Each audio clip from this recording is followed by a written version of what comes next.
Crecimiento espiritual. Comienzo leyendo Isaías capítulo 61, versículo 1 y 2, que dice: El Espíritu de Jehová el Señor está sobre mí, porque me ungió Jehová. Me ha enviado a predicar buenas nuevas a los abatidos, a vendar a los quebrantados de corazón, a publicar libertad a los cautivos y a los presos apertura de la cárcel, a proclamar el año de la buena voluntad de Jehová y el día de venganza del Dios nuestro. Eh, no solamente aquí es con relación lo que acabo de leer en relación al profeta Isaías, profeta del Antiguo Testamento. Esas palabras también las citó, o este pasaje, mejor decir, también las citó Jesús a una audiencia pasmada en la sinagoga en Nazaret. Lo hemos registrado ahí en Lucas capítulo 4, el versículo 18 y 19. Nunca debes olvidar que para entender al Espíritu Santo tienes que saber que Él es, debes saber, tienes que conocer que Él, el Espíritu Santo, es Dios. Esa descripción te puede parecer extraña, pero es tan básica como la misma palabra. Él era el poder de la creación. ¿Quién? El Espíritu Santo. Recuerda las palabras en el libro de Job. El Espíritu de Dios me hizo y el soplo del Omnipotente me dio vida. Job capítulo 33, versículo 4. Mientras Dios el Padre estaba en el cielo en el trono de su gloria diciendo: hagamos al hombre, el Espíritu Santo estaba haciendo su obra en la tierra. Aún el segundo versículo dice eso en la creación. El Espíritu de Dios se movía sobre la faz de las aguas. Génesis capítulo 1, versículo 2. Y el salmista, hablando en las criaturas de las criaturas en la tierra, escribió: envías tu espíritu, dice, envías tu espíritu, son creados y renuevas la faz de la tierra. Salmo 104:30. En cuanto a el crecimiento espiritual, es de decir que si deseas que la unción del Espíritu llegue a ser evidente en tu vida, comienza con un entendimiento de quién Él es Dios, quién es el Espíritu Santo, cómo Él opera y cómo puedes entrar en su comunión. El Espíritu Santo fue enviado no solo para hacerte sentir bien.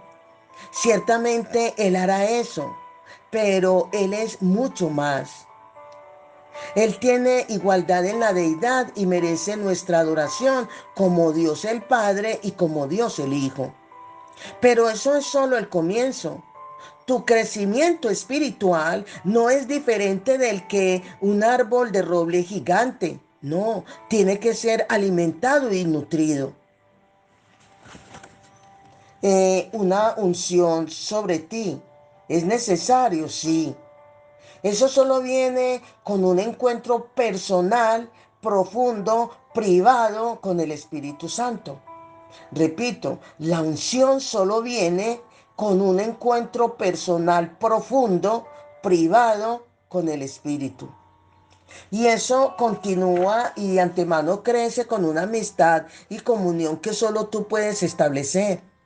Tu crecimiento en el Espíritu comenzará en el momento que comiences a ver que el Espíritu de Dios es verdaderamente Dios.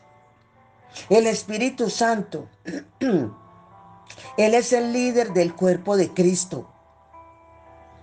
El Espíritu Santo no solo es Dios, es también el Padre del Señor Jesucristo.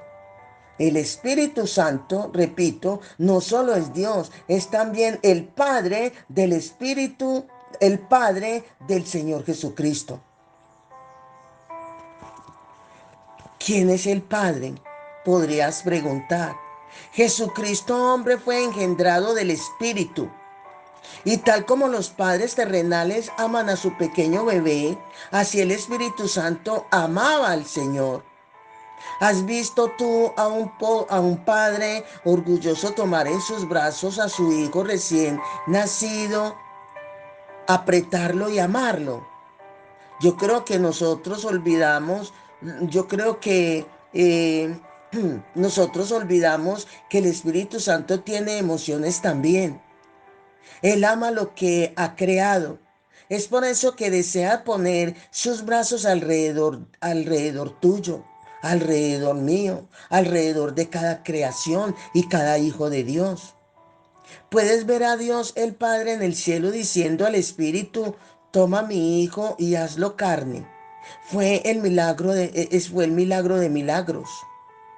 El Espíritu Santo tomó esa semilla divina y la puso dentro del cuerpo de María. Pero no solamente fue Él el Padre del Señor, Él fue también el que lo ungió.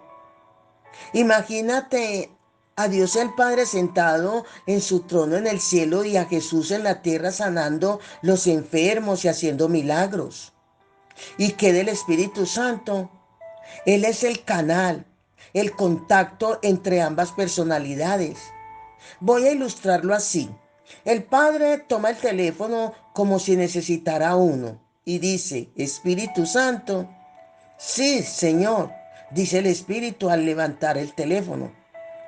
Dios dice: quiero que guíes a Jesús al desierto porque voy a enviar al diablo para que lo tiente.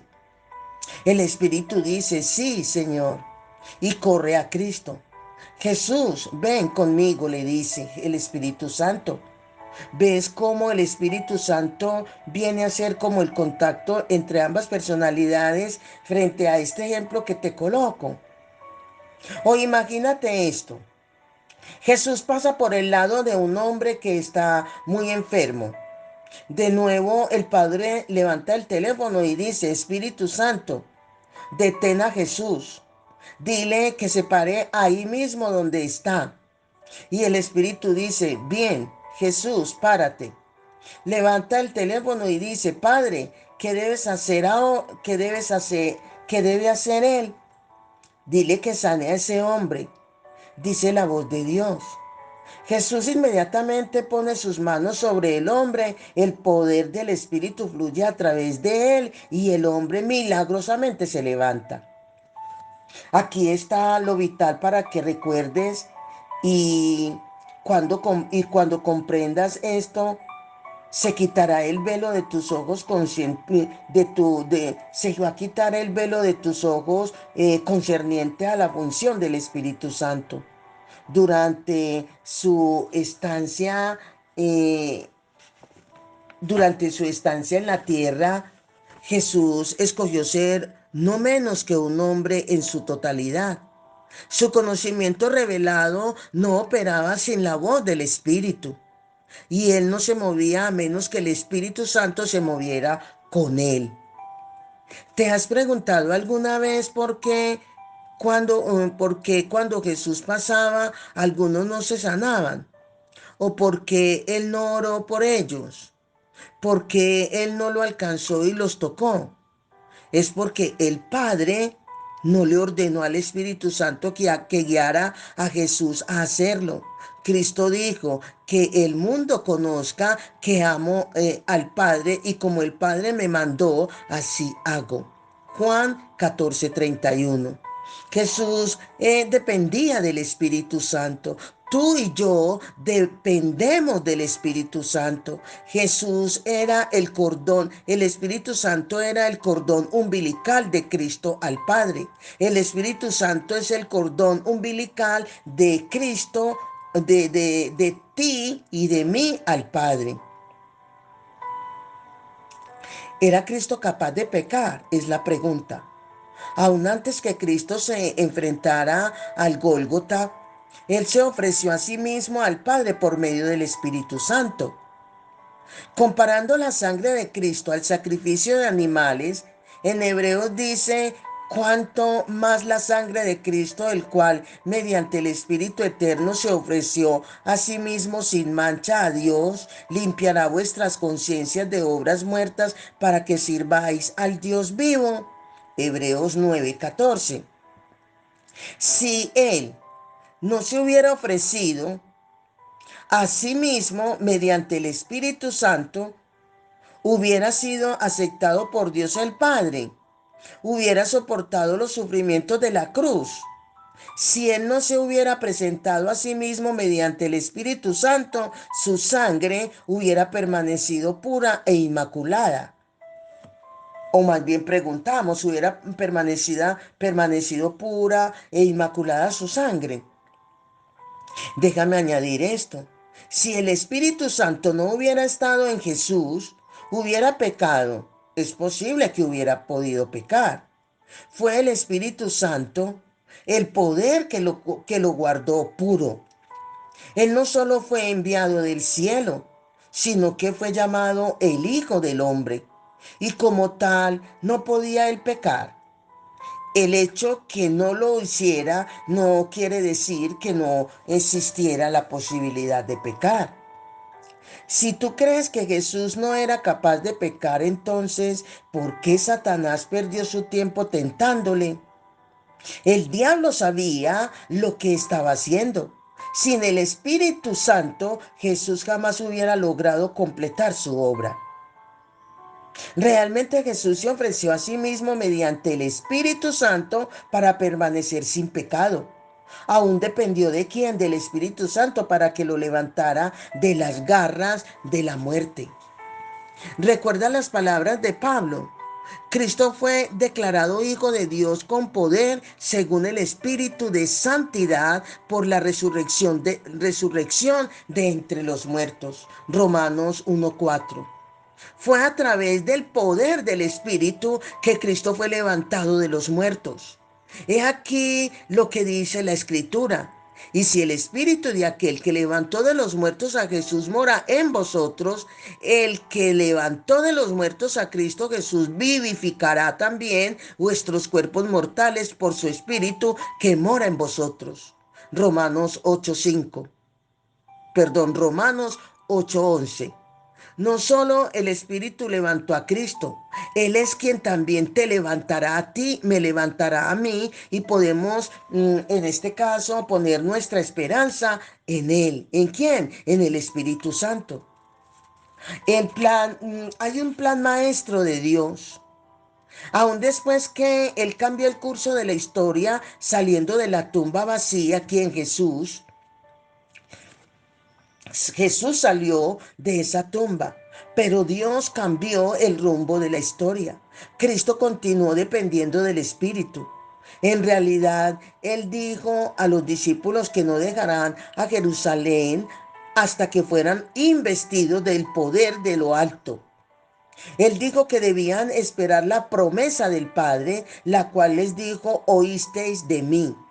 Porque Juan ciertamente bautizó con agua, mas vosotros seréis bautizados con el Espíritu Santo dentro de no muchos días. Hechos capítulo 1, versículo 4 y 5.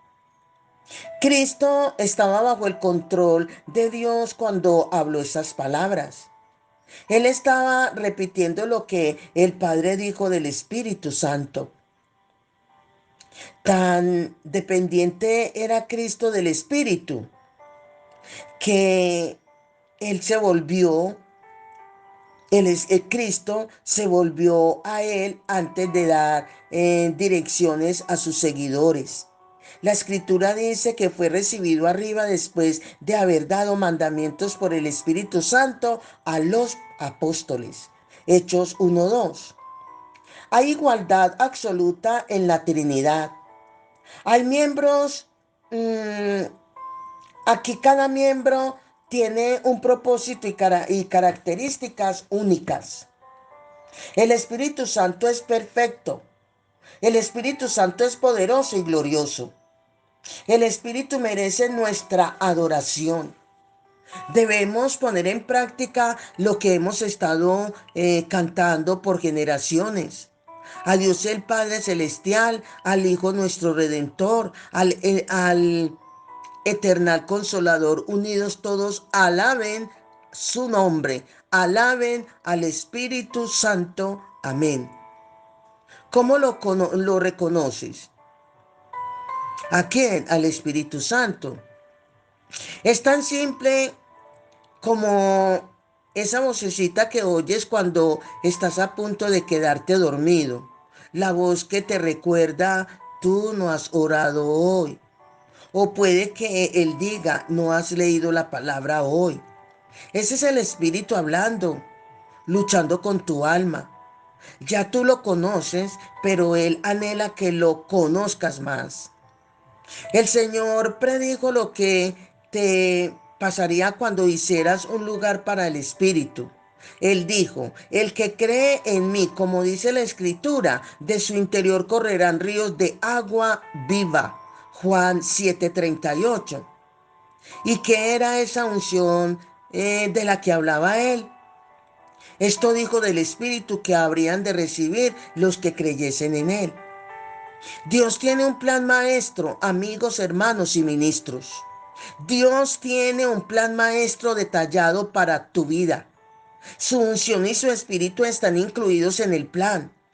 Y el que nos confirma con vosotros en Cristo y el que nos ungió es Dios, el cual también nos ha sellado y nos ha dado las arras del Espíritu en nuestros corazones. Segunda de Corintios 1, versículo 21 y 22.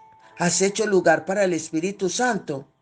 Todo lo que Él pide es un lugar en tu corazón. No se te olvide, está esperando a que tú y yo le demos un lugar especial y único y exclusivo en nuestro corazón. El lugar que solo está dado para Él. Amén. Bendiciones, bendiciones.